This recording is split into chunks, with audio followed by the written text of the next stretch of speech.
As their name suggests, desert locusts normally live and breed in semi-arid, desert regions. For laying eggs, they require bare ground, which is rarely found in areas with dense vegetation. So, they are more likely to breed in Rajasthan than in the Indo-Gangetic Plains or Godavari and Kaveri Delta. While green vegetation is good for hopper development, the stage between the nymph that has hatched and before it's turning into a winged adult moth, such cover isn't widespread enough in deserts to allow growth of large locust populations. Locusts aren't dangerous as long as they are individual hoppers, moths or small isolated groups of insects, in what is called the solitary phase. It is when their population grows to large numbers, the resultant crowding induces behavioral changes and transformation from the solitary to gregarious phase, that they start forming swarms. A single swarm contains up to 40 to 80 million adults in 1 square km, and these can travel up to 150 kilometers in one day. The above large-scale breeding and swarm formation, however, takes place only when conditions turn very favorable in their natural habitat, i.e. desert and semi-arid regions. These areas should get rains that will produce enough green vegetation to enable both egg-laying and hopper development. It appears that such conditions have been there since the start of this year. The main locust breeding areas in the Horn of Africa, Yemen, Oman, southern Iran and Pakistan's Baluchistan and Khyber Pakhtunkhwa provinces recorded widespread rains in March to April. East Africa, in fact, had its wettest rainfall season in over 4 decades, even during October to November. The hopper bands and immature adult groups resulting from this large-scale breeding, itself a product of unusually heavy rains, are the ones that started arriving in Rajasthan during the first fortnight of April.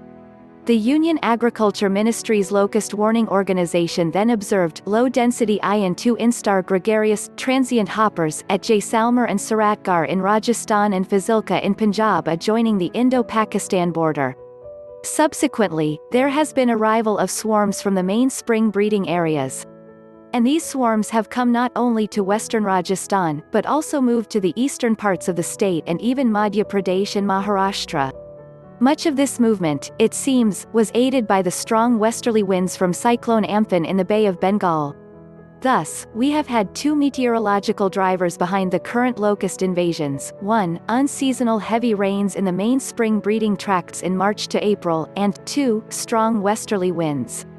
The United Nations Food and Agricultural Organization has further said that several successive waves of invasions can be expected until July in Rajasthan, with eastward surges across northern India as far as Bihar and Orissa. But after July, there would be westward movements of the swarms, as they will return to Rajasthan on the back of the changing winds associated with the southwest monsoon. An important thing to note is the current swarms are all of immature locusts. These are locusts that voraciously feed on vegetation, but have not yet laid eggs. Once they start breeding, the swarm movement will cease or slow. Also, the breeding will happen mainly in Rajasthan. So far, the swarms haven't caused much damage, since the rabi crop has already been harvested and farmers are yet to start kharif sowings.